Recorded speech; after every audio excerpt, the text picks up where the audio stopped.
পড়তে হবে, জানতে হবে, তা না হলে পিছিয়ে পড়তে হবে।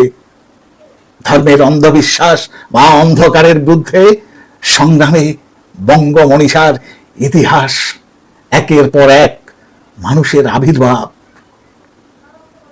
তাদের যে অভিযান তা যেমনই দুঃসাহসিক তেমনই প্রখর প্রতিভার পরিচায়ক। রামমোহন রায়, সত্যেন্দ্রনাথ বসু, মেঘনাথ সাহা থেকে আচার্য প্রফুল্লচন্দ্র রায়ের রচনাবলীর দিকে দৃষ্টি আবদ্ধ রাখুন। বুকে বুকে বল ফেরত পাবেন।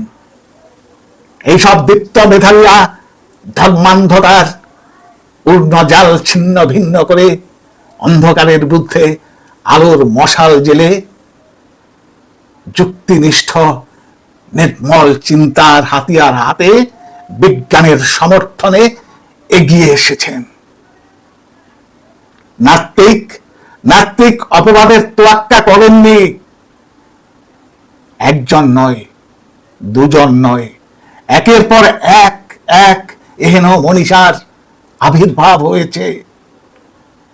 এদের কথা মনে রাখলে বঙ্গভাণ্ডারে বিবিধ রতনের কথাটা অতিরঞ্জন হবে না। তাদের দুঃসাহসিক অভিযান থেকে আমাদের আজকের দায়িত্ব নতুন করে মনে পড়বে।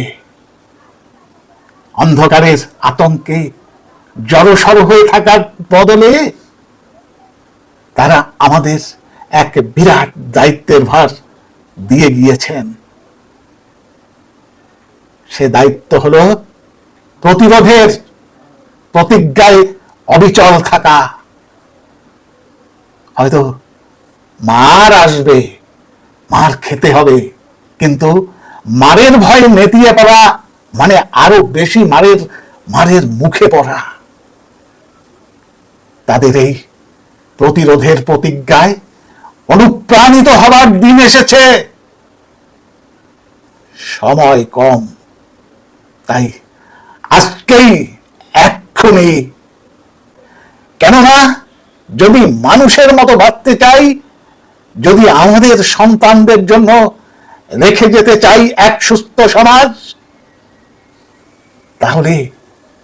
তাহলে সাড়া দিতেই হবে তাদের আহ্বানে। দেবীপ্রসাদ চট্টোপাধ্যায়ের লেখা থেকে সামান্য অংশ তুলে ধরলাম।